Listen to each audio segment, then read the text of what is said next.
దేవుని వాళ్ళారా, ఈరోజు బైబిల్ గ్రంథంలో నుండి మన ఆత్మీయమైన జీవితం కోసం, మన ఆత్మీయమైన బ్రతుకు కోసం ఏ మాటలు అయితే ఉపయోగపడతాయో ఆ మాటలు కొన్ని నిమిషాలు మనము శ్రద్ధగా ఆలోచన చేద్దాం. లోకంలో ఉన్న వారికి అందరికీ ఒకే ఒక జీవితం ఉంటుంది. ఆ జీవితంలో వాళ్ళు ఏం చేస్తుంటారంటే, ఈ రోజుకు తినడానికి ఉందా, రేపటికి అవసరాలు తీరడానికి ఉందా, భవిష్యత్తులో మన కుటుంబాలను నిలబెట్టుకోవడానికి ఉందా. లోకంలో మనుషుల చింత అంతా దేని మీద ఉంటుందంటే, ఈరోజు రేపు ఎల్లుండి మన ఫ్యూచర్ ఏంటి, అంటే భూమి మీద తన బ్రతుకు కాలాన్ని ఎలా కొనసాగించుకోవాలో తన ముగింపు వరకు ప్లాన్ చేసుకొని బ్రతుకుతుంటారు. పైసా కూడబెట్టి వృద్ధాప్యానికి వచ్చిన తర్వాత నా బ్రతుకు ఎవరి మీద ఆధారపడకుండా ఉండాలంటే ఈరోజు నేను పొదుపులో కాసింత డబ్బు కట్టాలి, లేకపోతే బ్యాంకులో కాసింత డబ్బులు అంత ఇంత వేసుకుంటే నా ఫ్యూచర్ బాగుంటుందని ఆలోచన చేస్తుంటారు. మనుషుల ఆలోచనలంతా ఎలా ఉంటుందంటే, ఈ 60 ఏళ్ళ జీవితకాలాన్ని ఎలా సుఖంగా బ్రతకాలని ఆలోచన చేస్తుంటారు. దానికోసం ఎన్నో ప్లాన్లు, దానికోసం ఎంతో సమయాన్ని వెచ్చిస్తూ ఉంటాం. 60 ఏళ్ళ జీవితాన్ని సాగించడం కోసమే మనుషులు ఇంత ఆలోచన చేసి ఇంత ప్రణాళికబద్ధంగా ముందుకు సాగుతుంటే, అసలు క్రైస్తవులమైన మనము 60 ఏళ్ళ బ్రతుకు కంటే అనంతకాల బ్రతుకు చాలా ముఖ్యమైనది. మరి ఆ పరలోక రాజ్యానికి చేరుకోవడానికి, దేవుడున్న ఆ లోకంలో నువ్వు నిలబడడానికి ఎంత ప్రణాళికాబద్ధంగా ముందుకు సాగుతున్నావన్నదే ఈరోజు మన ప్రత్యేకమైన ఆలోచన విధానంతో ఆలోచన చేయాలి. పరలోక రాజ్యానికి అనుకుంటే హఠాత్తుగా పోయే రోజులు కాదు ఇవి. ఉదాహరణకు మనకు సిలువలో దొంగ అనే పిలువబడే ఒక ఆయన ఉంటాడు. ఏదో ఆయన జీవితకాలంలో ఒక అద్భుతమైన అవకాశం వచ్చింది. హఠాత్తుగా నిజంగా చెప్పాలంటే దేవుని యొక్క కృప ద్వారా ఆయన ఎక్కడికి వెళ్ళిపోయాడు, పరదేశికి వెళ్ళాడు, పరలోక రాజ్యానికి వారసుడయ్యాడు. ఆయన హఠాత్తుగా ఆయన జీవితంలో ఒక మలుపు తిరిగింది. కానీ మన జీవితంలో అలాంటి మలుపులు ఉంటాయనుకుంటే పొరపాటు. సిలువలో దొంగకు జరిగినంత గొప్ప అవకాశం, అలాంటి మలుపు ప్రపంచంలో మళ్ళీ ఎవరికైనా జరిగింది అలాంటిది? ఎవడికి జరగలే. కాబట్టి అలాంటిది జరుగుతుందని 7 మాటలు చెప్పుకొని మనం సంబరపడాల్సిందే తప్ప అలాంటివి జరగదు. కాబట్టి మనం ఏం చేయాలి? ప్రణాళికాబద్ధంగా పరలోక రాజ్యానికి పోయే మార్గం ఏంటని తరచి అడిగి ఆత్మీయతలో తెలుసుకుంటూ ముందుకు పోవాలి. లోకంలో 60 ఏళ్ళ జీవితకాలాన్ని ప్రణాళికాబద్ధంగా రూపించుకుంటుంటే, ఈరోజు మన ఆత్మీయ జీవితాన్ని ఒక ప్రణాళికాబద్ధంగా, ఒక దేవుడు అనుకూలమైనది కానిగా మలుసుకుంటూ పరలోక రాజ్యానికి ఎలా చేరుకోవాలి, ఆ చేరుకునే మార్గంలో మనకు ఎదురయ్యే సమస్యలు ఏంటి, ఆ సమస్యలను ఎలా అధిగమించుతూ ముందుకెళ్తే మన జీవితాలు ఎలా ఉంటాయో ఈరోజు బైబిల్ గ్రంథంలో నుంచి చక్కగా ఆలోచన చేస్తూ ముందుకెళ్దాం. బైబిల్ గ్రంథంలో ఒక మాట రాయబడి ఉంటుంది. ఏంటంటే, బాలుడు సహితము తన ప్రవర్ధన ఎలాంటిదో వాడు తన చేష్టల వలన తెలియజేస్తాడట. ఆ మాట చదివినప్పుడల్లా నాకు అనిపిస్తుంటుంది, బాలుడు సహితము తన ప్రవర్ధన ఎలాంటిదో, తన క్యారెక్టర్ ఎలాంటిదో తన చేష్టల వలన జరుపుతుంటాడు. బాలుడే తన చేష్టల వల్ల తన ప్రవర్ధన ఎలాంటిదో చెబుతుంటే మనం చెప్పము మన ప్రవర్ధన ఎలాంటిదో.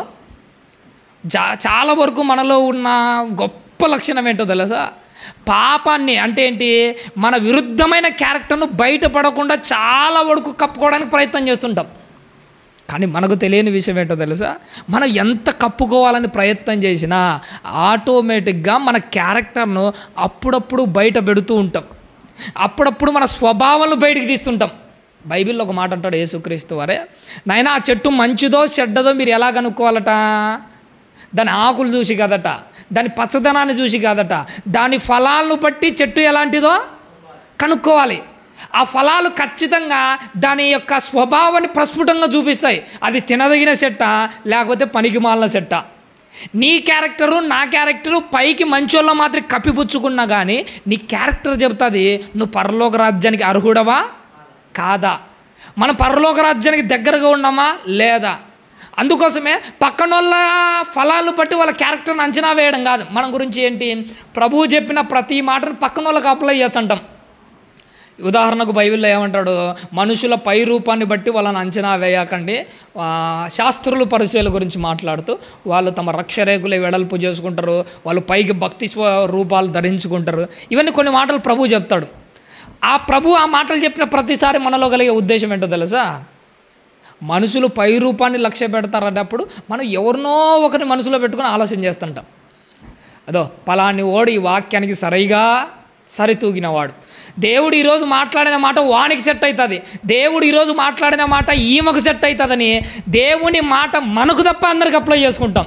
అందుకే మన జీవితాలు బాగుపడట్లే. దేవుడు మాట్లాడిన ప్రతి మాట పక్కన వాళ్ళకి అమలు చేయడం కాదు. వాక్యాన్ని బట్టి వాని క్యారెక్టర్ అట్నే ఉంది, వాని గురించే ఈ మాట అనుకోకూడదు. ఎప్పుడైనా కానీ దేవుడు ఒక మాట మాట్లాడితే మొట్టమొదట ఆ మాట మనకే అనుకోవాలి. మనకు అనుకుంటేనే మన ఆత్మీయ జీవితం ముందుకెళ్తుంది, మనకు అనుకుంటేనే మన బ్రతుకులు బయటపడతాయి.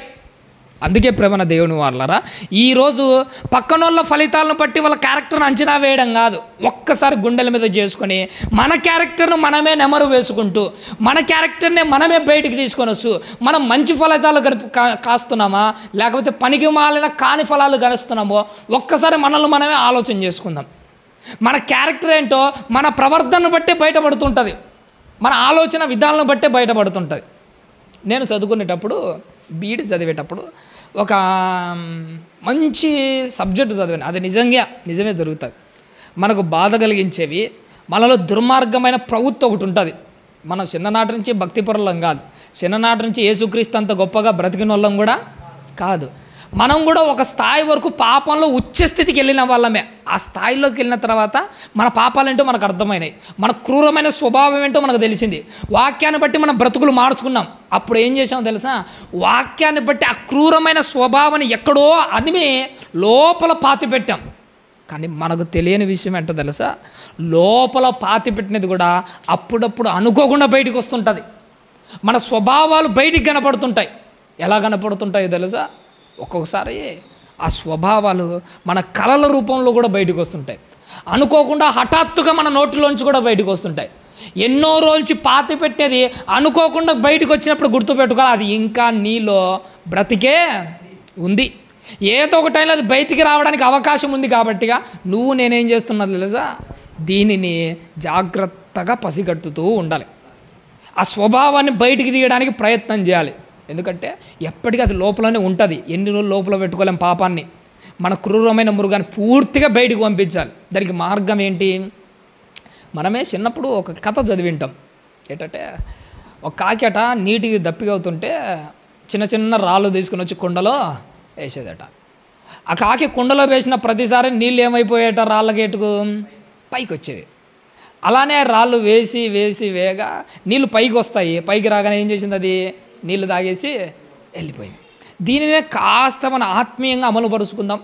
మనలో కూడా కుండలో నీళ్ళు ఉన్నట్టు మనలో కూడా లోపల పాపం ఉంటుంది. ఇప్పుడు మనలో ఉన్న పాపాన్ని బయటికి తీయాలంటే ఆ కాకి ఒక్కొక్క రాయి వేసింది చూసినారా? ఒక్కొక్క రాయి వేసింటే నీళ్ళు పైకి వచ్చాయి. పైకి వచ్చిన నీళ్ళు బయటికి పోవాలంటే సగం వరకు వేసిన రాళ్ళు ఇంకా ఎక్కువ వేయాలి. ఎంత వరకు వేయాలి? నీళ్ళు బయటికి వచ్చేంత వరకు ఆ రాళ్ళు వేస్తూనే ఉండాలి. అసలు నీళ్ళు మళ్ళీ లోపలికి కుండలేకి పోకుండా అవకాశం ఇచ్చేంత వరకు రాళ్ళు వేస్తూనే ఉన్నాం అనుకోండి, ఖచ్చితంగా నీళ్ళన్నీ బయటికి ఖచ్చితంగా వెళ్ళిపోతాయి. నీ స్వభావం నా స్వభావం ఎలాంటిదంటే కుండ లోపల నీళ్ళ లాంటిది మన పాప స్వభావాలు. ఎప్పుడైనా కానీ వాక్యం ఒకసారి వేసి అంత బయటికి పోవాలంటే కుదరదు. మన పరిస్థితులు అట్టున్నాయి. అందుకే ఏం చేయాలో తెలుసా? అది బయటికి పోయేంత వరకు, నువ్వు చచ్చేంత వరకు ఈ హృదయం అనే కుండలో దేవుని వాక్యం అనే రాళ్ళు వేస్తూనే ఉండాలి. ఒకానొక స్థాయిలో పైకి వచ్చేస్తాయి. ఇంకా ఎక్కువ రాళ్ళు వేస్తే నీ గిన్నె నిండి పొర్లిపోతుంది. ఎప్పుడు? నీ లోపల ఉన్న పాపం అనే నీళ్ళు బయటికి పొర్లిపోతాయి. అలా ఉండాలి నీ జీవితం, నా జీవితం. అందుకోసమే లోపల నుంచి బయటకు వచ్చేంత వరకు అందులో రాళ్ళ లాంటి వాక్యాన్ని వేస్తూనే ఉండాలి. ఈరోజు కూడా ఒక అద్భుతమైన హృదయంలో ఒక మంచి వాక్యాన్ని వేద్దాము. మనలో ఉన్న క్రూరమైన స్వభావాన్ని బయటికి తీసుకొని వద్దాం. సామెతల గ్రంథంలో ఒక చక్కని మాట మన కోసం రాయించాడు. ఒకసారి చూద్దాం. సామెతల గ్రంథము 15వ అధ్యాయము, సామెతల గ్రంథము 15వ అధ్యాయము చివరి వచనాన్ని ఒకసారి జ్ఞాపకం చేసుకుందామయ్యా. 15వ అధ్యాయము చివరి వచనమయ్యా. రెండో మాట చదువుదాం డైరెక్ట్గా. 16వ అధ్యాయము చివరి వచనం. యెహోవా యందు భయభక్తులు కలిగిండుట జ్ఞానాభ్యాసమునకు సాధనము, ఘనతకు ముందు, అది ఈ మాట కోసమే చదివించాను. ఘనతకు ముందు ఏముంటుందట? వినయం ఉంటుంది. ఇదే మాటను మరొక 16వ అధ్యాయములో 18వ వచనంలో కూడా ఒక మాట రాయబడింది. 16వ అధ్యాయము 18వ వచనం, నాశనమునకు ముందు గర్వము నడుచును. ఇప్పుడు మేము 2 మాటలు చదివించాను. 2 మాటలు విరుద్ధ భావాలు కలిగిన ఒకే త్రోవలోకి వచ్చే 2 మాటలు. మొదటి మాట ఏంటి? ఘనతకు ముందు వినయం నడుస్తుంది. రెండో మాటలో నాశనానికి ముందు గర్వము నడుస్తుంటుంది. ఇక్కడ రెండో మాట గురించి ఆలోచన చేసి మళ్ళీ మొదటి మాటలోకి వద్దాం. ఈ 2 మాటలు ముందు పెట్టుకొని చక్కగా ఆలోచన చేద్దాం. ఈ 2 ఎలాంటిదంటే ఒకే నాణ్యానికి ఉన్న 2 పార్శ్వాలు లాంటివి. ఒకవైపు ఆత్మీయ జీవితంలో ఈ రెండిట్లో ఏది కనపడినా కానీ నీ 2 దారులు వేరైపోతాయి. మొదటి వాక్యం నీ జీవితంలో కనిపించిందా? నువ్వు పరలోక రాజ్యాని కోసం ఏర్పాటు చేయబడతావు. రెండో మాట నీ జీవితంలో కనిపించిందా? నువ్వు నరక మార్గానికి ఏర్పాటు చేయబడతావు. 2 మార్గాలు, 2 మాటలు ఎలాంటివంటే మా జీవితాన్ని డివైడ్ చేసే మాటలు, నీ బ్రతుకును 2 వైపులుగా మళ్లించే మాటలు. ఈ 2 మాటలు మన ఆత్మీయ జీవితానికి చాలా అంటే చాలా ప్రత్యేకమైనవి. మొదటగా రెండో మాట గురించి ఆలోచన చేద్దాము. నాశనానికి ముందు ఏం నడుస్తుందట? గర్వము నడుస్తుంది. ఈరోజు మనకు తెలియకుండానే సాప కింద నీళ్ళు అంటుంటారు, చూసినారా? ఎప్పుడైనా సాప వేసి పైన కూర్చున్నాం అనుకోండి, సాప కింద నీళ్లు పారడము మనకు తెలియదు. ఎప్పుడు తెలుస్తుందట? మనం కూర్చున్న దగ్గరికి వచ్చేంత వరకు అవి మన కింద పారుతున్నాయన్న సంగతే మనకు తెలియదు. ఈ గర్వం కూడా ఎలాంటిదో తెలుసా? సాప కింద నీళ్ళులా నీకు తెలియకుండా నిన్ను తగిలేంత వరకు నీకు అర్థం కాదు. దానివల్ల ఎఫెక్ట్ నీకు పడేంత వరకు అది నీ వెనక సాప కింద నీళ్ళులా సాగుతూనే వస్తూ ఉంటుంది. అది దగ్గరకు వచ్చిన తర్వాత నీ జీవితం ఉచ్చ స్థాయికి వెళ్ళిపోయి ఉంటుంది. అప్పుడే నీ జీవితం అన్నది పతనం అయిపోతుంది. ఖచ్చితంగా గుర్తుపెట్టుకోండి. ఎందుకంటే ఇప్పుడిప్పుడే మనం భక్తి జీవితాన్ని ప్రారంభించాం. ఇప్పుడిప్పుడే వాక్యంలో నిలబడుతుంటాం. ఇప్పుడిప్పుడే వాక్యాలు నేర్చుకుంటున్నాం. ఇప్పుడిప్పుడే భక్తి అంటే ఏంటో తెలుసుకుంటున్నాం. ఇప్పుడిప్పుడే ఆత్మీయత ఏంటో, సహవాసం ఏంటో అన్నీ అర్థమవుతున్నాయి. ఇప్పుడిప్పుడే మొదలుపెట్టిన మనకు వెంటనే మొలిసేదేంటో తెలుసా? గర్వం అన్నది ఖచ్చితంగా మొలుస్తుంది. అది చిన్నదైనా కానీ పెద్ద ప్రమాదాన్ని తీసుకుని వస్తాయి. పెద్దలు ఒక మాట అంటారు, ఏటట? ముందొచ్చిన శవుల కంటే వెనకొచ్చిన కొమ్ములే వాడిగలైనవి, అవే చాలా ప్రమాదకరమైనది. నువ్వు బాప్తిసం తీసుకొని ముందొచ్చిన భక్తి కంటే వెనకొచ్చిన గర్వమే నీ జీవితాన్ని నాశనం చేస్తుంది, నీ జీవితాన్ని తలకిందులు చేసేస్తుంది. అందుకోసమే నీ జీవితకాలంలో గర్వం అన్నది మొలవనియకూడదు. చాలా ప్రమాదకరమైనది. కానీ అది మొలిచిన విషయము మనకు కూడా అర్థం కాదు. అది మనలో వచ్చిందని అర్థం కాకుండా మనం ఎలా ఉంటామంటే అసలు మనం చేసే దారి సరైనది అనిపించంటది. బైబిల్లో ఒక మాట ఉంటుంది, తాను పోయే మార్గము వాని దృష్టికి ఎట్టుంటుందట? సరైనదిగా కనబడతా తుదకది మరణానికి తీస్తుంది. మనకు గర్వం వచ్చిందన్న విషయము మనకే తెలియకుండా మనల్ని ముందుకు నడిపిస్తుంటాయి. గర్వములో ఉన్నప్పుడు నీ కళ్ళకు ఏం గమ్ముతుంటాయి తెలుసా? పొరల్లాంటివి అమ్ముకుంటా నువ్వు అస్సలు కనుక్కోలేవు. కానీ ఆ జీవితం నాశనం అయిపోతుంది.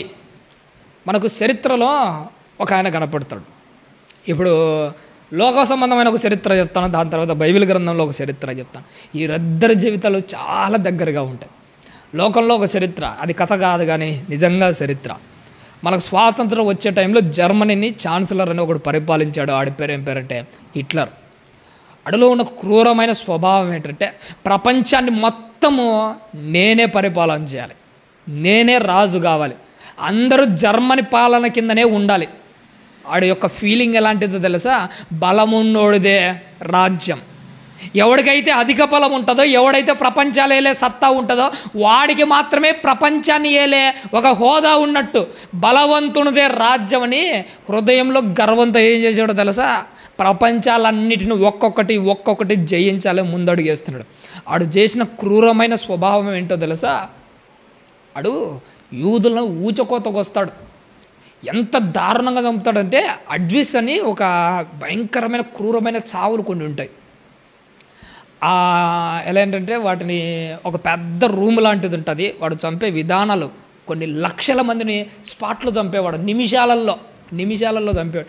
పెద్ద గోడౌన్స్లోకి పంపించాడు, గోడౌన్లోకి పంపించి లోపల వాళ్ళని ఊపిరాడకుండా చేసి అందులోకి విషవాయువులు పంపిస్తాడు, నిమిషాలలో చంపేవాడు. అలా ఎంతమందిని చంపాడో తెలుసా? సుమారుగా 30 నుంచి 50 లక్షల మందిని ఒకే దెబ్బతో చంపేశాడు. ఎందుకురానంటే పనికి మాలిన వాళ్ళు ఉండకూడదు, గొప్పవారిది రాజ్యం అన్నట్టు వాడి గర్వం మితిమీరిపోయింది. నాకంత తోడు ఎవడు లేదా, అందరిని చంపుకుంటూ వచ్చాడు. జిప్సీలను చంపాడు, నుంచి ఫిన్లాండ్ వాళ్ళని చంపాడు, అక్కడి నుంచి చాలామందిని చంపుకుంటూ వచ్చాడు. ఇలా చంపుకుంటూ పోతుంటే వాడి గర్వం పతాక స్థాయికి జరిపోయింది. అప్పుడు వాడి పాపం పండింది. ప్రపంచంలో ఉన్న దేశాలన్నీ ఒక్కటిగా చేరి అప్పుడు జర్మనీ మీద దండయాత్ర చేసి దానినే మన 2వ ప్రపంచ యుద్ధం అంటాడు. ఎప్పుడైతే క్రూరమైన స్వభావం వీని గర్వం తలకెక్కిద్దో, ప్రపంచాలని ఏలి అందరిని చంపడం మొదలుపెట్టాడో, ప్రపంచమంతా ఎదుర్కొని ఈయన ఏం చేసిందో తెలుసా? చంపాలని జర్మనీ మీదకి దండెత్తి వచ్చింది. కానీ ప్రపంచమంతా ఈయన మీదకి వచ్చినప్పుడు వాళ్ళు చంపలే. చివరికి ఏం జరిగిందో తెలుసా? వీడే ప్రపంచం చేతిలో సావకు ఉందా, భూమి లోపల బంకర్లని కొన్ని ఉంటాయి. ఈ బంకర్లలోకి వెళ్ళి ఈడేం చేశాడో తెలుసా? ఈడేం చేశాడంటే బయటోళ్ళు వచ్చి చంపకుండా వీనికై వీడే చచ్చిపోయాడు. ఎందుకు వానికై వాడే చచ్చిపోయాడో తెలుసా? నేను చేసిన తప్పును బట్టి బయటోళ్ళు ఎవడు నన్ను క్షమించడు, వాళ్ళు చంపకముందే నేనే చచ్చిపోవాలి. ఎప్పుడు అర్థమైంది వీడికి? గర్వంలో పతాక స్థాయిలో ఉన్నప్పుడు వాడి విలువ వానికి అర్థమయ్యే కాలే. నేనే అందరికంటే గొప్పోడు అనుకున్నాడు, నా స్థాయే వేరనుకున్నాడు. కానీ ఎప్పుడైతే వాని పతనం అన్నది ప్రారంభమైందో అప్పుడు వాడు చేసిన తప్పు వాడికి అర్థమైంది. ఇక్కడ నువ్వు నేను గమనించవలసింది ఏంటో తెలుసా? గర్వము మనకు తలకెక్కినప్పుడు, పాపం ఉచ్చ స్థాయిలో ఉన్నప్పుడు మనం చేసే ప్రతిదీ మనకు కరెక్ట్గానే అనిపిస్తూ ఉంటుంది, మనం చేసే ప్రతిదీ సరైనదే అనిపిస్తుంటుంది. కానీ ఒకటి గుర్తుపెట్టుకోండి, నీ పతనం అన్నది ప్రారంభమై పడిపోతూ వస్తుంటావు చూసావా, అప్పుడే ఉచ్చ స్థాయిలో నువ్వు చేసిన ప్రతి తప్పు నీ కళ్ళ ముందరికి ఖచ్చితంగా వస్తుంది. అప్పుడు నీకే అర్థమవుతుంది పక్కనోళ్ళు కాదు చంపేది, ఈ విషయం నాకు అర్థమైతే నాకే బ్రతికే అర్హతే లేదనుకుంటావు. నువ్వు ఒక హిట్లర్ మాదిరి. అటు బంకర్లకి వెళ్ళి లోపల ఏం చేశాడో తెలుసా? లోపలికి వెళ్ళి వాడికై వాడే ఆత్మహత్య చేసుకొని చచ్చిపోయాడు. ఇది ఎందుకు చెబుతున్నాను తెలుసా అండి? నాశనానికి ముందు గర్వము ఖచ్చితంగా నడుస్తుంది. ఇది ఒక చరిత్ర. ఈ చరిత్ర ఎందుకు చెప్తున్నాను తెలుసా? నీ ఆత్మీయ జీవితంలో నువ్వు కూడా ఒకేసారి నాశనం అయిపోవు. గుర్తుపెట్టుకోండి, నువ్వు నాశనం కాకముందే నీ జీవితంలో ఒకటి కనపడుతుంది. దాన్ని ఏమంటారు తెలుసా? గర్వము అంటారు. గర్వం వచ్చినప్పుడు నెక్స్ట్ స్టెప్ ఏంటో తెలుసా? ఖచ్చితంగా నీకు నాశనమే సంభవిస్తుంది. నువ్వు ఎంత స్థాయికి వెళ్ళినా కానీ అక్కడి నుంచి దేవుడు నిన్ను పడగొడతాడు. ఎప్పుడో నేను చదువుకునేటప్పుడు ఒక మంచి కొటేషన్ చదివానే. చెరువులో నీరట భూమి మీద ఉంటే ఆ ఎండ వేడికి ఏమైపోయిందో తెలుసా? ఆ చెరువులో నీరు ఆవిరై మేఘాలకు జరి ఆకాశానికి ఎక్కిందట. అప్పుడు ఆ చెరువులో నీరు అనుకుంటుందట, నా స్థాయి ఏంటో తెలుసా? నా స్థాయి భూమి లెవెల్ కాదు, నా స్థాయి ఆకాశం అంత ఎత్తు అనుకున్నదట ఆ చెరువులోని నీళ్ళు. వెంటనే ఆ మేఘం ఏం చేసిందట, దానికి గర్వపు మాటలు విని ఆ నీటిని విదిలించిందట. విదిలేగానే వర్షం రూపంలో కింద పడి మళ్ళీ ఎక్కడికి వచ్చి పడింది? నేల రాలిపోయింది. అప్పుడు ఆ మేఘం అన్నది నీ స్థాయి ఏంటో తెలుసా? నీ స్థాయి అదే. నువ్వు నీ స్థాయి ఆకాశం ఎంతో ఎత్తు అని నువ్వు అనుకుంటే, నీ గర్వపు మాటలు ఆ చెవున పడితే ఏ స్థాయిలోంచి వచ్చావో అంతకంటే కింది స్థాయికే వెళ్ళిపోతావు. నీ స్థాయి నువ్వు మాట్లాడుకో కాదు, నీ స్థాయి నిర్ణయించాల్సింది నేను.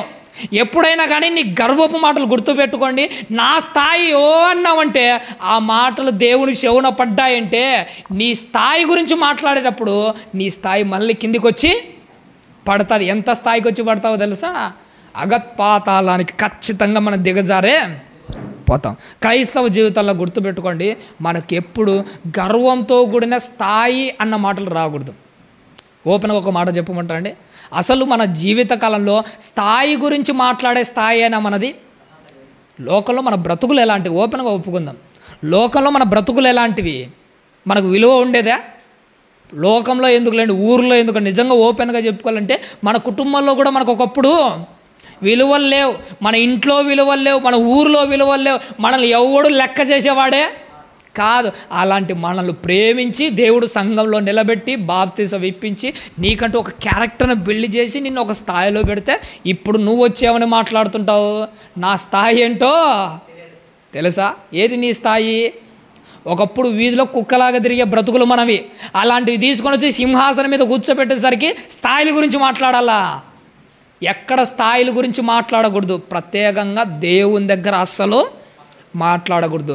దేవుని దగ్గర స్థాయిల గురించి మాట్లాడితే నిమిషాల్లో నీ ప్రార్థన ఎంత స్పీడ్గా వెళ్తుందో నీ గర్వపు మాటలు కూడా పరలోక రాజ్యానికి అంతే స్పీడ్గా వెళ్తాయి. నెబుకద్నెజరు ఆడి స్థాయి ఏంటి? ఒకప్పుడు చిన్నది, అలాంటి ప్రపంచానికి మొత్తానికి రాజుని చేస్తే అప్పుడు ఏమనుకున్నాడు? సూర్యకాన్ని తెచ్చి సింహాసనం మీద కూర్చోబెడితే నా స్థాయి ఏంటో తెలుసా?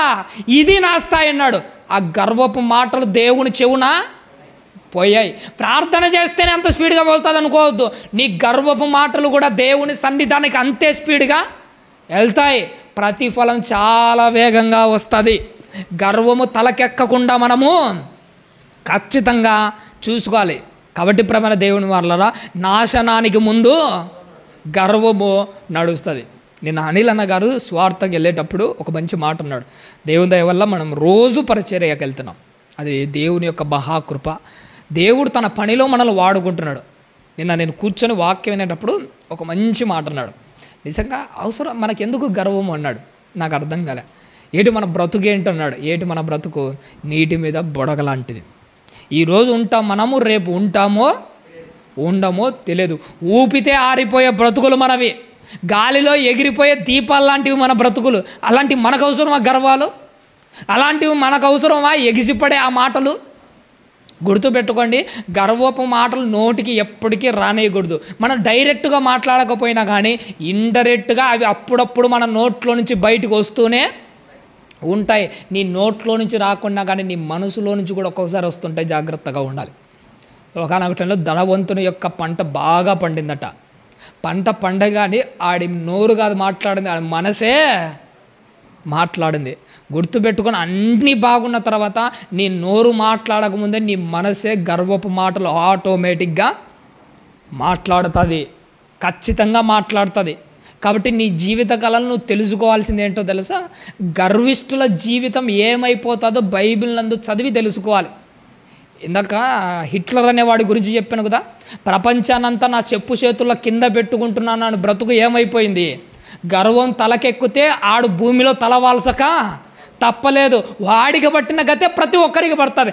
లోకంలో గర్విష్ఠులనే అనుస్తుంటే సంఘంలో గర్విష్ఠులను అనుసుకుండా పోతాడా?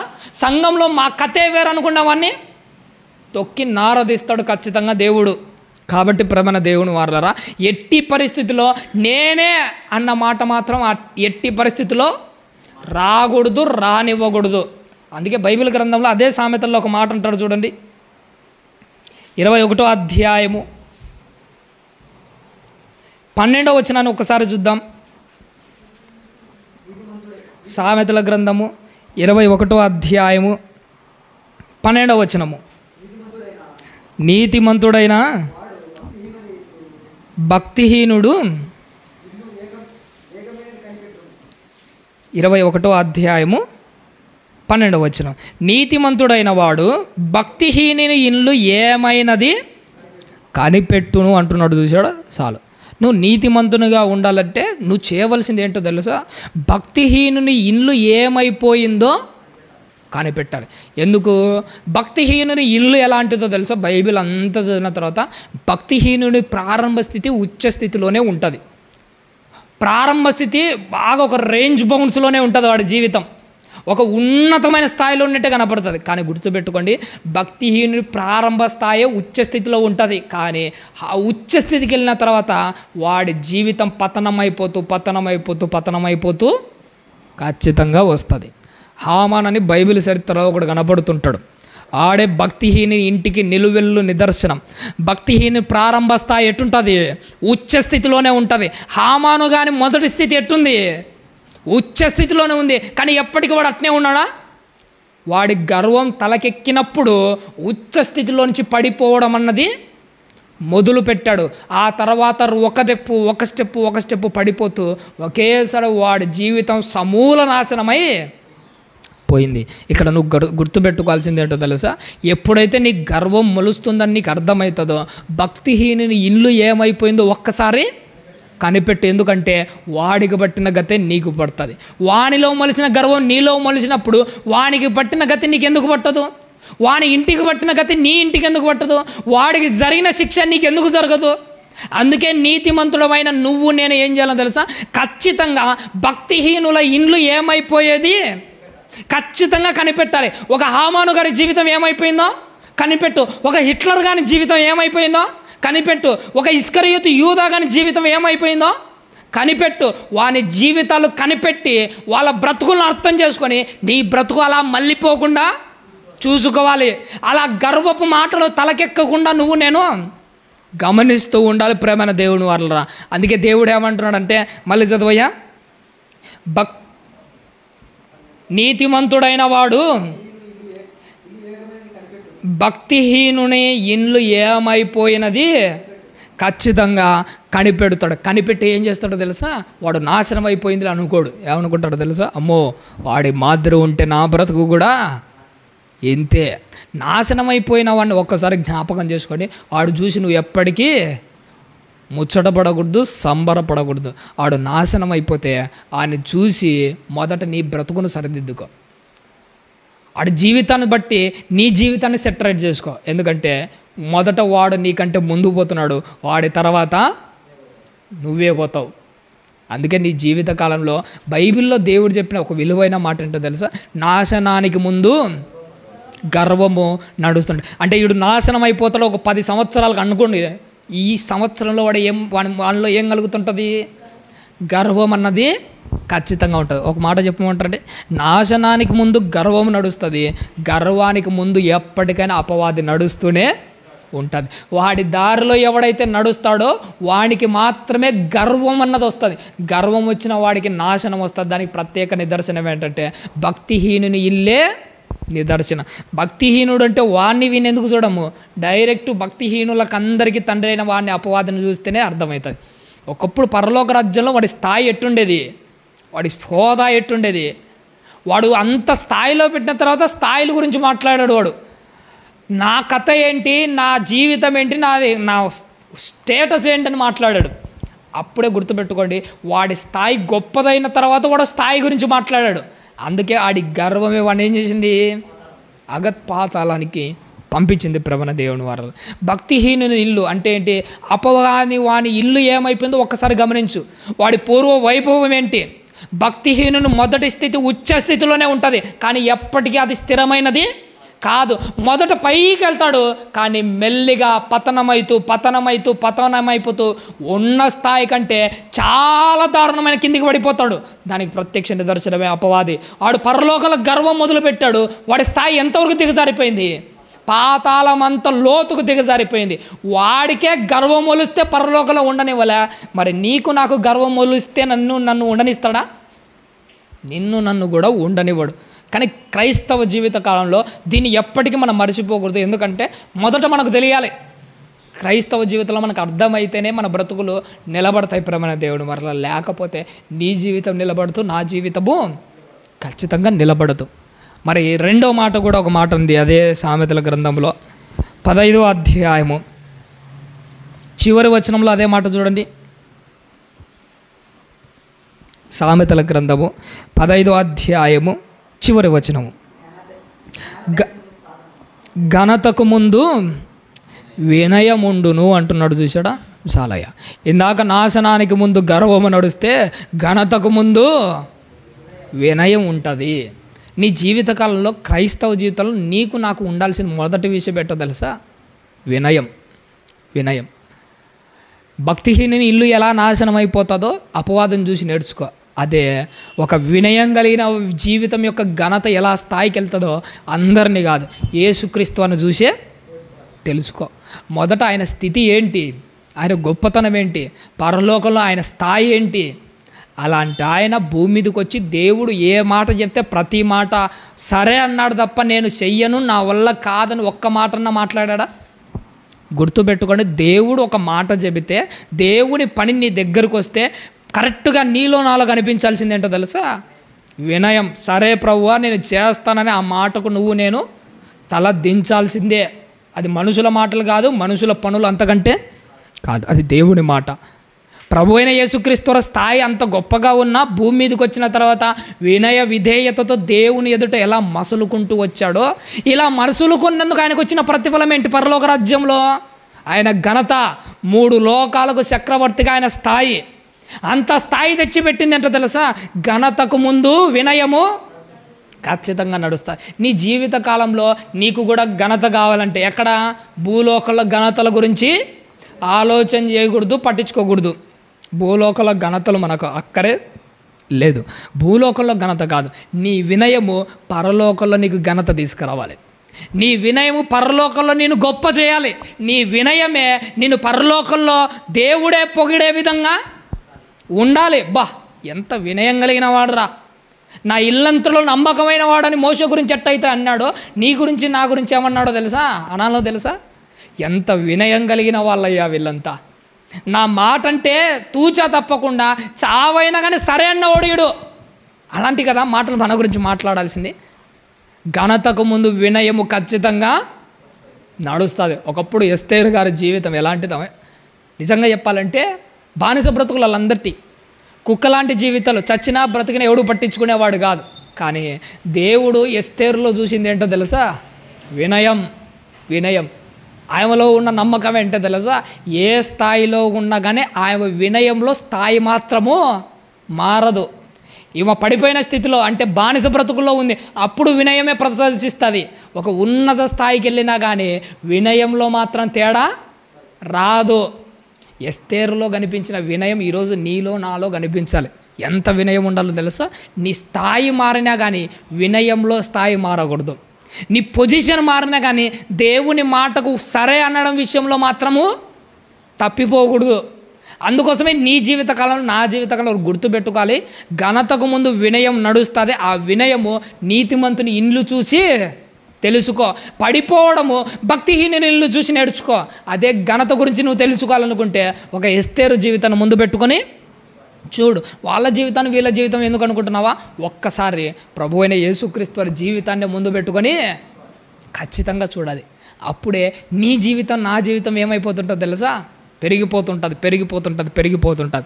ఈరోజు మనం ఇద్దరి జీవితాల గురించి ఆలోచన చేసినాం. భక్తిహీనుని జీవితము నాశనానికి ముందు వాడి జీవితంలో ఏం నడుస్తూ ఉంటుంది? గర్వం నడుస్తుంటుంది. గర్వానికి ముందు ఖచ్చితంగా అపవాది నడుస్తూనే ఉంటుంది. ఎప్పుడైతే ఈ దారిలో వెళ్ళామంటే నీకంటే ముందు, అందరికంటే ముందు అపవాది నడుస్తుంటుంది. వాడి వెనక గర్వం నడుస్తుంటుంది. వాడి వెనక నువ్వు నడుస్తుంటావు. నీ వెనక నాశనము నడుస్తూనే ఉంటుంది. ఇది ఒక ఈ రోలో పోయామంటే సరాసరి వేశ్యల గోతులోకి వెళ్ళినట్టు నరకమనే కూపంలోకి నువ్వు ఖచ్చితంగా వెళ్తావు. ఇది ఒక దారి. ఈ దారిలో ఉన్న స్టెప్స్ ఇవే. ఈ స్టెప్స్లో నువ్వు వెళ్తే ఇలానే వెళ్తావు. కానీ రెండవ వైపు మరో దారి కూడా ఉంది. మొట్టమొదట ఘనతకు ముందు వినయం నడుస్తుంటుంది. వినయానికి ముందు ప్రతిఫలంగా ఏం నడుస్తుంటుందో తెలుసా? వినయస్తుల మార్గము సరళం చేయడానికి వాళ్ళ ముందర ఎప్పుడు దేవుడు గొర్రెల కాపరి మాదిరి నడుస్తూనే ఉంటాడు. గొర్రెల కాపరి ఎలాంటి వాడు? తన వెనక ఉన్న గొర్రెలకు మార్గం చూపించాలని వెనక నడిచేవాడు కాదు. నిజమైన కాపరి గొర్రెలకు ముందు నడుస్తూ ఉంటాడు. మన ప్రభు అటుటోడే. మన బ్రతుకును గురించి, నీకు వచ్చే శోధనల గురించి ముందు నీకు తెలియాలని ఆయన ఏం చేశాడో తెలుసా? నీ శోధన యొక్క రుచి తెలుసుకోవాలని శరీరాన్ని ధరించుకొని శోధనలు తెలుసుకున్నాడు. కాబట్టి కానీ నీ శోధనలో నీకేం చేస్తున్నాడు? సహాయం చేస్తున్నాడు. ఎందుకైనా నాకు సహాయం చేస్తుంటే నేను నిజమైన గొర్రెల కాపరిని, నేను మీకు అందరికీ ముందు నడుస్తాను. నీకు శోధనలు ఎంత స్థాయిలో ఉంటాయి నీకు తెలియాలంటే శోధనలు ఎట్టుంటాయో నాకు కూడా తెలియాలి కదా. అందుకోసమే ఆయన శరీరాన్ని ధరించుకున్నాడు, భూమి మీదకి వచ్చాడు, శోధనలు అనుభవించాడు. కాబట్టే శోధనలో నీకు నాకేం చేస్తున్నాడట? సహాయం చేస్తుంటాడు. ఎందుకు సహాయం చేస్తున్నాడంటే మనకందరికీ ముందు నడుస్తుంటే, శోధన విషయంలోనే కాదు ప్రతి విషయంలో నీతో సహానుభవంతో అన్నీ అనుభవించాడు. దేవుడు యేసుక్రీస్తు తెలియంటంటూ ఏమీ లేదు. అందుకే నీ కష్టంలో నీకు తోడుగా ఉంటున్నాడు. నీ శోధనలో నీకు సహాయం చేస్తున్నాడు, నీ ఇబ్బందుల్లో నీకు సహాయం చేస్తున్నాడు. పరిశుద్ధాత్మ దేవుడు కూడా అదే. ఈయన గురించి బైబిల్లో ఒక మాట ఉంటుంది, ఉచ్చరింప శక్యము కాని మూలుగలతో ఆయనే. ఎక్కడ ఉంటుంది ఆ మాట? ఒకసారి బాగుంటుంది చూడండి ఆ మాట. రోమీలకు రాసిన పత్రిక 8వ అధ్యాయము 26వ వచనం చూడండి, చాలా బాగుంటుంది. రోమీలకు రాసిన పత్రిక 8వ అధ్యాయము 26వ వచనము. అటువలే ఆత్మయు మన బలహీనతలను చూచి సహాయము చేయుచున్నాడు. ఏలయనగా మనము యుక్తముగా ఎలాగూ ప్రార్థన చేయాలనో మనకు తెలియదు, కానీ ఉచ్చరింప శక్యము కాని మూలుగులతో ఆత్మ తానే మన పక్షముగా విజ్ఞాపన చేయుచున్నాడు అంటున్నాడు. చూసాట, ప్రభు అయిన యేసుక్రీస్తు వారే కాదు, పరిశుద్ధాత్మ దేవుడు కూడా మనతో సహానుభవం కలిగిన వాడే. నీతో పాటు ఇన్ని సంవత్సరాలుగా లోకంలో తిరుగుతున్నాడు కదా, నీలో ఉంటున్నాడు.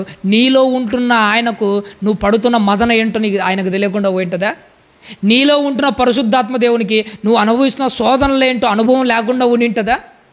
నీలో ఉంటున్న ఆత్మకు అన్నీ తెలుసు కాబట్టిగానే నీకు ప్రార్థన కూడా సరిగా చేయడం రావట్లేదు కాదనే.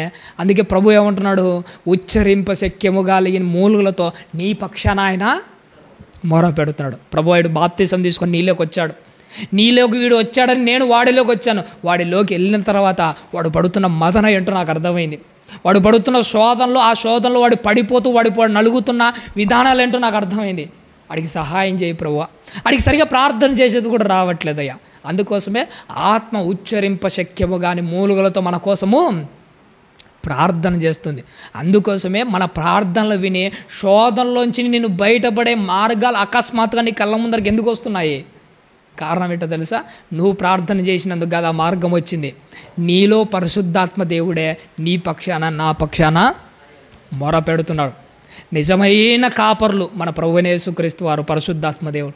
మనం అనుభవించకముందే మనకంటే ముందు నడుస్తున్నారు వాళ్ళంతా. వాళ్ళు నడిచారు కాబట్టికనే నీ శోధనలో, నీ కష్టాల్లో, నీ బాధల్లో మనకు సహాయం చేస్తున్నాడు. అందుకోసం మన కాపర్ని మనం ముందర పెట్టుకొని మన మట్టుకు మనమైన కాసింతైన ప్రయత్నము చేయాలి. నీ జీవితకాలంలో ఇది గుర్తుపెట్టుకోండి. మనము నాశనమైపోవడానికి కాదు దేవుళ్ళకి వచ్చింది. దేవుళ్ళకి ఎందుకు వచ్చాము ఇంత దూరము? నాశనం అయిపోవడానికే. దేవుళ్ళకి వచ్చిందే పరలోకం పోవడానికి. పరలోకానికి పోవడానికి వచ్చిన మనము గర్వాన్ని తెచ్చుకొని నాశనం అయిపోవడం ఎందుకు? గర్వాన్ని తెచ్చుకొని గేటు దగ్గరికి వచ్చి పరలోకాన్ని పోగొట్టుకున్న లిస్టులో నువ్వు నేను చేరిపోతాం. అందుకోసమే నీ బ్రతుకు కాలంలో గర్వం అన్నది ఎప్పుడు రానివ్వకుండా ప్రభు యొక్క పాదాల చెంత ఉండి వినయంతో ఆయన వెంట నడుస్తూ దేవుడు నా గొప్ప లోకానికి నువ్వు నేను చేరుకోవాలి. ఆ లోపు నువ్వేం చేయాలో తెలుసా? దేవుడు సహాయం చేసేటప్పుడు నీ వంతుగా ఏదో ఒకటి నువ్వు ఖచ్చితంగా చేయాలి. ఆయన ప్రయత్నం ఆయన చేస్తుంటాడు, నీ ప్రయత్నము నువ్వు చేయాలి. ప్రయత్నం నువ్వు చేస్తేనే నీ జీవితకాలంలో ఒక మాట ఉంటుంది. చివరిగా సామెతల గ్రంథంలో ఒక మాట రాయబడి ఉంటుంది. 16వ అధ్యాయము ఇదొక్క మాట చూసుకొని మనం ముగించుకుందాము. 32వ వచనాన్ని ఒక్కసారి జ్ఞాపకం చేసుకుందామండి. 16వ అధ్యాయము 32వ వచనం. పరాక్రమశాలి కంటే దీర్ఘశాంతము గలవాడు శ్రేష్ఠుడు. అది పట్టణము పట్టుకొని వానికంటే తన మనస్సును స్వాధీనపరుచుకొని వాడు శ్రేష్ఠుడు. పట్టణాన్ని పట్టుకునేవాడి కంటే మనస్సును స్వాధీనపరుచుకొని వాడు శ్రేష్ఠుడు. దావీదు ఎందుకు అంత గొప్పవాడయ్యాడో తెలుసా? యుద్ధాలు చేసి పట్టణాలు పట్టుకోవడమే కాదు, యుద్ధం చేసి తన మనస్సును పట్టుకోవడం కూడా ఆయనకు బాగా తెలిసింది. ఎందుకంటే ఒక్కసారి పట్టుకోవడం వదిలేశాడు కాబట్టి బెస్తవా విషయంలో తలకిందులు అయిపోయాడు. అప్పటి నుంచి ఆయనకు అర్థమైంది, పట్టణం పట్టుకున్న వానికంటే తన మనస్సును పట్టుకొని వాడే శ్రేష్ఠుడు. ఎందుకంటే పట్టణం పట్టుకుంటే ఏమొస్తుంది? మనస్సు పట్టుకుంటేనే నీ బ్రతుకు మారుతుంది, నీ బ్రతుకు నిలబడుతుంది, నా బ్రతుకు నిలబడుతుంది. బైబిల్లో ఒక మాట అంటారు, తనకు తాను విరోధముగా ఏర్పడిన ఏ ఆయుధం కాదు, ఏర్పడిన ఏ పట్టణమును నిలబడదు. తనకు విరోధముగా ఏర్పడిన ఏ పట్టణమైనా కానీ, వీళ్ళు ఒకే రాజ్యంలో ఇద్దరున్నారు, వాళ్ళకు వాళ్ళే విరోధంగా ఏర్పడితే ఏం నిలబడుతుంది ఆ పట్టణము? రాజు ఉన్నాడు, రాజుకు విరోధంగా మంత్రి ఆయన మీదనే తిరగబడితే ఆ పట్టణం నిలబడుతుందా? నాశనం అవుతుంది. తనకు తాను విరోధంగా నిలబడిన ఏ పట్టణము నిలబడదు. తనకు తాను విరోధంగా ఏర్పడిన పట్టణాన్ని నిలబడట్లే. మరి నీకు విరోధంగా నీ శరీరమే నిలబడితే, నీ మనస్సే నిలబడితే, దానినే నువ్వు కంట్రోల్ చేయలేకపోతే నీ ఆత్మీయ జీవితం కూడా నిలబడదు. అందుకే పాతకాలంలో రాజులు ఏం చేసేవాళ్ళో తెలుసా? రాజుల కింద సామంతులు అనేవాళ్ళు ఉంటారు. ఈ సామంతులకున్న జాడ్యం ఏంటో తెలుసా? రాజు కింద సుఖ సంతోషాలతో కాసింత పన్ను కట్టి సుఖ సంతోషాలతో ఉండాలనుకునే వాళ్ళు కాదు.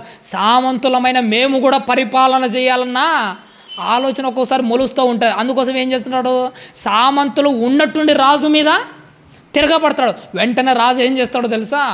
ఈ సామంతులను అణిస్తేనే తన రాజ్యము నిలబడతాడు, లేకపోతే రాజు రాజ్యమే పతనమైపోతాడు. నీ జీవితకాలను గుర్తుపెట్టుకో, సామంతుల్లాంటిదే నీ శరీరం. నువ్వు నీ రాజ్యాన్ని కబలించకుండా, అంటే ఆత్మీయ జీవితం పడిపోకుండా ఉండాలంటే సామంతుల్లాంటి శరీరాన్ని ఏం చేస్తున్నారు తెలుసా? అనిసి పడగొట్టి పతనమైపోయేంత వరకు దాన్ని పట్టుకుంటూనే ఉండాలి. లేకపోతే నువ్వు దేవునికి నీ ఆత్మీయ జీవితాన్ని అప్పజెప్పలేవు. కాబట్టి నీకు నీ శరీరానికి విరోధం లేకుండా చూసుకో. ఎందుకంటే ముందు దాన్ని కంట్రోల్ చేయాలి, నీ మనస్సును కంట్రోల్ చేయాలి, నీ దేహాన్ని కంట్రోల్ చేయాలి. చివరిగా ప్రభు ఒక మాట అంటాడు, నువ్వు ఎప్పుడైనా బలి అర్పించడానికి వెళ్ళేటప్పుడు నీ సహోదరుని మీద నీకు ఏమైనా విరోధం ఉంటే వెళ్ళి ఆ విరోధాన్ని క్లోజ్ చేసుకొని వచ్చి బలి అర్పించు. నువ్వు నీ సహోదరుని యొక్క విరోధాన్ని క్లోజ్ చేసుకొని వచ్చి బలి అర్పించమన్నాడు కదా. సహోదరుని యొక్క విరోధం ఎందుకులేండి, నీ శరీరానికి నీ ఆత్మకున్న విరోధాన్ని నువ్వు క్లోజ్ చేసుకోలేదనుకో, నీ భక్తి జీవితం ముందుకు సాగుతుందా? ముందు సహోదరుని గురించి పక్కన పెట్టండి లేండి. సహోదరుని విషయంలో ఒకవేళ నువ్వు తప్పే చేయకపోవచ్చు, దాని గురించి పక్కన పెట్టండి. ఒకవేళ నీకు నీ దేహానికి ఏమైనా విరోధం ఉంటే, ఎందుకంటే ఆత్మ శరీరానికి, శరీరం ఆత్మకు విరోధముగా అపేక్షిస్తుంటుందని దాన్ని కంట్రోల్ చేయలేకపోతే, నీ సహోదరునికి విరోధం ఏమైనా ఉంటే దాన్ని కంట్రోల్ చేసుకొని దాన్ని పోగొట్టుకొని వచ్చి బలి అర్పించమంటున్నాడు. మరి నీకు నీ శరీరానికి విరోధం ఉంటే, నీ శరీరం నీ ఆత్మీయ జీవితాన్ని వెనక్కి ఈడ్చుకొని వెళ్తుంటే దీన్ని క్లోజ్ చేసుకోమా ఫస్ట్. దీన్ని క్లోజ్ చేసుకోకపోతే నీ ఆత్మీయ జీవితంలో అడుగడుగున ఈ శరీరం నీకు అడ్డుపడుతూనే ఖచ్చితంగా ఉంటుంది. అందుకోసమే సహోదరునికి మధ్య నీకు మధ్య ఉన్న విరోధం ఒకటే కాదు క్లోజ్ చేసుకోవాల్సింది, నీకు నీ శరీరానికి మధ్య ఉన్న విరోధాన్ని కూడా క్లోజ్ చేసుకో త్వరగా. ఎంత త్వరగా క్లోజ్ చేసుకుంటే అంత మేలు. లేకపోతే అడుగున ఇది అడ్డుపడుతూనే ఉంటుంది. నీ జీవితము నాశనం అయిపోతుంది, ఎవరికి ఉపయోగపడకుండా పోతుంది. ఎప్పుడో నేను ఒక మాట చెప్పినట్టు నాకు గుర్తుంటుంది. ఎక్కడో అడవిలో ఒక చెట్టు ఉంటుంది, అడవిలో ఒక పండు కాస్తుంటుంది. ఒక ఉదాహరణకు మామిడి చెట్టు అనుకోండి, మామిడి చెట్టు అడవిలో ఒకటి ఉంటుంది, దానికి ఒక పండు కాస్తుంది. అసలు దాని దగ్గరికి ఎవరు పోరు అనుకోండి, అదేం చేస్తుంటుంది? కాస్తుంటుంది పండ్లు, నేల రాలుస్తుంటుంది. కాసి నేల రాల్సి ఆ పండ్లు ఎందుకు? చెట్టు పండ్లు కాయడం యొక్క ప్రధాన ఉద్దేశం ఏంటి? నలుగురి ఆకలి తీరిస్తేనే దానికి ఒక విలువ. ఎక్కడో అడవిలో ఉండి పండ్లు కాసి నేల రాలుస్తుంటే ఏం ప్రయోజనము? నేల రాల్సే పండ్లకి ఏ ప్రయోజనము ఉండదు. నీ జీవితకాలంలో ఒకటి గుర్తుపెట్టుకో, నువ్వు కూడా ఏదో గాలికి పెరుగుతున్నావు తిరుగుతున్నావు అని ఉంటే ఏం ప్రయోజనం ఉండదు. నీ జీవితము ప్రభువుకు ఉపయోగపడాలి. ఉపయోగపడే చెట్టుకే విలువ ఉంటుంది. ఉదాహరణకు మామిడి చెట్టు ఇందాక చెప్పాను కదా, అడవిలో కాసి పడిపోతూ ఉంటే దాని పండ్లు దానికి ఏం విలువ ఉంటుంది? అదే దాని పండ్లు ఇంటి దగ్గర కాసి మన పిల్లల ఆకలి తీరుస్తుంటే దానికి ఒక విలువ ఉంటుంది. వృధాగా పడిపోయే పండ్లకి ఎలాంటి విలువ ఉండదు. ఇది నీకు అర్థమైతే వృధాగా ఈ లోకంలో బ్రతుకుతుంటే నీ బ్రతుకు ఏ విలువ ఉండదు. నీ బ్రతుకు వల్ల దేవునికి ఒక ఉపయోగం ఉండాలి, నీ జీవితానికి ఒక ఉపయోగం ఉండాలి. అడవి కాసిన వెన్నెల అంటుంటారు చూసినాడా? వెన్నెల మన దగ్గర కాచి చల్లగా ఉంటుంది. ఎక్కడో ఎడారిలో ఎవరిలోని చోట వెన్నెల కాస్తే ఏం ప్రయోజనము? అడవిలో వెన్నెల కాస్తే ఏం ప్రయోజనం? ఎవడు ఉంటాడు చల్లగా? అక్కడ ఎక్కడ ఉండాలి? ఎక్కడ ఉపయోగపడాలి అక్కడ ఉండాలి, ఎక్కడ పడితే అప్పుడే ఉండాలి. ప్రయోజనం వచ్చే చోటనే మనం కూడా ప్రతిఫలాలు ఇవ్వడానికి ప్రయత్నం చేయాలి. వర్షం పడుతున్న బీభత్సమైన వర్షం పడింది కదా ఇందాక, బీభత్సమైన ఇలాంటి వర్షమే సముద్రం మీద కురిసింది అనుకోండి, ఏ పంట వండుతుంది? సముద్రం మీద కురిసే వర్షం ఎందుకు ఉపయోగపడుతుంది? నీ బ్రతుకు కూడా లోకంలో ఎందుకు పనికి రాకుండా ఫలించడం కంటే దేవునికి ఉపయోగపడే విధంగా ఒక్క ఫలితం అన్నా కనిపించాలి. సముద్రం మీద పడే వానకి ఎలాంటి ప్రయోజనము ఉండదు. లోకంలో ఇలాంటి బ్రతుకులు బ్రతుకుతుంటే మనకు కూడా ఎలాంటి విలువ ఉండదు. అదే దేవుల్లో ఫలించు, దేవునిలో గొప్ప స్థాయికి రా, దేవునిలో ఉన్నతమైన స్థాయిలో నిలబడు. నిన్ను చూసి నలుగురైనా కానీ మారుతారు. నిన్ను చూసి నలుగురైనా నాలుగు కుటుంబాలు కట్టుకుంటారు. లోకంలో గొప్పవాణి కావడం కంటే దేవునిలో గొప్పవాడమై నలుగురికి 4 మార్గాలు చూపించాలి ప్రేమైన దేవుని. అప్పుడే నీ జీవితానికి నా జీవితానికి ఒక విలువ ఉంటుంది. ఇప్పుడు నేను 2 దాళ్ళ గురించి మాట్లాడాను. నాశనానికి ముందు గర్వం నడుస్తుంటుంది, గర్వానికి ముందు అపవాది నడుస్తుంటుంది. వానితో పాటు నువ్వు నడిచావంటే వాడితో పాటు సరాసరి ఎక్కడికి వెళ్తాము? నరకానికి వెళ్తాం. వేశ్య గురించి ఒక మాట అంటారు. వేశ్యట ఒక లోతైన గొయ్యి. ఆ గొయ్యిలోకి ఎవడైతే పోతాడో సరాసరి ఆ గొయ్యి ఎక్కడికి తీసుకొని వెళ్తుందట? పాతాళంకి వెళ్తుందట. నువ్వు వేశ్య గురించే తెలుసు. ఎవడైతే అపవాది వెంట గర్వంతో నిక్కి నీలిగి ఇచ్చలవిడిగా తిరుగుతూ లోకం వెంట పోతుంటాడో వాడు కూడా ఆ గొయ్యిలోకి వెళ్ళిపోతాడు. 2వ మాట గురించి మాట్లాడాము. ఘనతకు ముందు వినయం నడుస్తుంది. ఎక్కడ ఘనత? లోకంలో ఘనతలు మనకు అక్కర్లే. పరలోక రాజ్యంలో నీకు ఘనత కావాలంటే ఈ లోకంలో నువ్వు ఎట్టుండాలి? వినయంగా ఉండాలి. ఘనతకు ముందు వినయం నడుస్తుంది. వినయానికి ముందు ప్రభువు ఖచ్చితంగా నడుస్తుంటాడు. ఎవడితో అయితే ప్రభువు నడుస్తాడో వాడు ఖచ్చితంగా సరాసరి పరలోక రాజ్యానికే చేరుకుంటాడు. ఇప్పుడు నీ జీవితకాలంలో నువ్వు ఆలోచన చేసి ఇప్పుడే పసిగట్టాల్సింది ఏంటంటే, నువ్వు నాశనం కాకముందు ఇప్పుడు నీ జీవితం ఎట్టుంది? గర్వం ఉందా? నీ జీవితం నాశనం అయిపోతుంది. ఇప్పుడు నీలో వినయం ఉందా? నీ జీవితం పరలోక రాజ్యానికి వెళ్తుంది. ఇప్పుడు 2 నీ జీవితంలో ఏది ఉంటుందో, ఎలా ఉంటుందో నువ్వు పరిశీలన చేసుకోవాలి, నన్ను నేను పరిశీలన చేసుకోవాలి. ఒకవేళ గర్వం రాకుండా జాగ్రత్త పడడానికి ప్రయత్నం చేయాలి. అన్నీ ఉన్నా ఒక చిన్న గర్వం ఉంటే మొత్తం నాశనం చేస్తుంది. మొత్తం బైబిల్లో ఒక మాట ఉంటుంది, బుక్కావు అనే తైలంలో ఒక చిన్న ఈగ పడితే తైలం అంతా ఏమైపోతుందట? చెడిపోతుంది, కంపు కొడుతుంది. మన జీవితకాలంలో భక్తి ఉండి, నీతి ఉండి, విశ్వాసాలు ఉండి, సహవాసాలు ఉండి, మందిరాలకు వచ్చి పాటలు పాడి ప్రార్థన చేసి అన్నీ ఉన్నా ఒక చిన్న గర్వమే నిన్ను నాశనం చేస్తుంది. అపవాదికి అన్నీ ఉన్నాయి, నమ్మకం ఉంది, పని ఉంది, అన్నీ ఉన్నాయి పరలోకంలో దానికి. కానీ ఒక చిన్న గర్వం చూసారా, దాని జీవితాన్ని తలకిందులు చేసింది. దాని జీవితాన్ని నాశనం అయిపోయింది. ఎన్ని ఉన్నా గర్వం ఉండకూడదు, ఎన్ని ఉన్నా దాన్ని రానియకూడదు. వచ్చిందంటే అయిపోతుంది. 2వది ఏంటి? ఘనతకు ముందు వినయం ఉంటుంది. వినయాన్ని ఎప్పుడు పోగొట్టుకోండి. ప్రతి మాట, నువ్వు మనుషుల మాటలు వినకపోయినా పర్లేదు, దేవుని మాట అయితే ఖచ్చితంగా అది వినాల్సిందే. ఎందుకంటే నువ్వు ఘనత పొందాలంటే వినయం ఒక్కటే మార్గం. ఒక ఎస్తేరు ఆమె జీవితాన్ని ఒక్కసారి ఆలోచించి నిజంగా ఆమెను చూస్తుంటే నాకు షాక్ అనిపిస్తుంటుంది. బానిస బ్రతుకు బ్రతికేటప్పుడు మొర్దెకైకి ఎలా అయితే లోబడిందో రానైన తర్వాత కూడా అలానే లోబడుతూ వచ్చిందట. అంటే స్థాయి పెరిగిన తర్వాత ఆమెలో గర్వం రాలే, అదే వినయమే కొనసాగుతూ వచ్చింది. ఒక ఎస్తేరుల మాదిరి నీలో నాలో ఎప్పటికీ వినయము సుఖనివాసము చేస్తూ ఉండాలి. ఎప్పటికీ నీలో ఎప్పటికీ గర్వాన్నే రానివ్వకూడదు. ఎప్పుడైతే గర్వం వచ్చిందో నీ కథ మారిపోతుంది, నా కథ మారిపోతాయి. పరలోక రాజ్యానికి వెళ్ళాలి అని ఖచ్చితంగా అనుకుంటే ఒక ఎస్తేరును మాదిరిగా పెట్టుకొని ఎప్పటికీ వినయంగా ఉండాలి. ఆ ఎస్తేరమ్మ గారి గురించి చూస్తుంటే బానిస బ్రతుకు బతికేటప్పుడు వాళ్ళ బాబాయికి లోపడింది. అదే రాజ్యానికి వచ్చిన తర్వాత కూడా వాళ్ళ బాబాయికి లోబడింది. రాజ్యం గురించి ఆలోచన చేసి బాబాయి గురించి అనుకున్నప్పుడు నాకేమనిపించిందో తెలుసా? బాబాయికి ఇంత లోబడిన ఆయమ దేవునికి లోబడకుండా పోయి ఉంటుందా? దేవునికి లోబడి ఉపవాసంతో ప్రార్థన చేసింది కాబట్టి కానీ ఆడికి పోయి రాజు దగ్గర నిలబడింది. బాబాయికి లోబడిన ఆయమ అంతటితో ఆగలే, దేవునికి కూడా లోబడము మొదలుపెట్టింది. ఈ మధ్య లోకంలో ఒక మాట చెప్తాను చివరిగా. లోకంలో కొన్ని మాటలు కనబడుతున్నాయి కళ్ళ ముందరే. అమ్మా నాయన మాట అయినా వింటారేమో కానీ దేవుని మాట వినే రోజులు ఇవి కావు. మీ అమ్మా నాన్నకే నువ్వు అంత విలువ ఇచ్చినప్పుడు దేవుని మాటకి ఎంత విలువ ఇవ్వాలి? ఒక ఎస్తేరు వాళ్ళ బాబాయ్ మాటకి ఎంత విలువ ఇచ్చింది? బాబాయ్ మాటకి ఎంత విలువ ఇచ్చిందో ఉపవాసం ఉండి దేవునికి కూడా అంతే విలువ ఇచ్చింది. ఇంకా చెప్పాలంటే బాబాయ్ కంటే ఎక్కువగా దేవునికే విలువ ఇచ్చింది. నీ జీవితకాలంలో ఒక మాట గుర్తుపెట్టుకోండి, మన కుటుంబం కంటే దేవునికి దేవుని మాటకు ఎక్కువ విలువ ఇవ్వాలి. ఎంత విలువ ఇస్తే పరలోకంలో నీకు అంత ఘనత కలుగుతుంది. ఘనతను అపేక్షించు, భూమి మీద అపేక్షించక కాదు కానీ పరలోక రాజ్యంలో ఆశపడు. నీకు ఎంత ఘనత కావాలంటే అంత ఘనత దేవుడు నీకోసము సిద్ధపరిచాడు. కాబట్టి ప్రియమైన దేవుని వల్లరా ఈ 2 మాటలు మన కళ్ళ ముందర పెట్టుకొని చక్కగా దేవుని కోసం ఆలోచన చేద్దాము, దేవునిలో ఉందాము. అలా మీరు నేను మనం అందరం ఉండాలని ఆశపడుతూ ఓపికతో విన్నందుకు మీకు అందరికీ వందనాలు.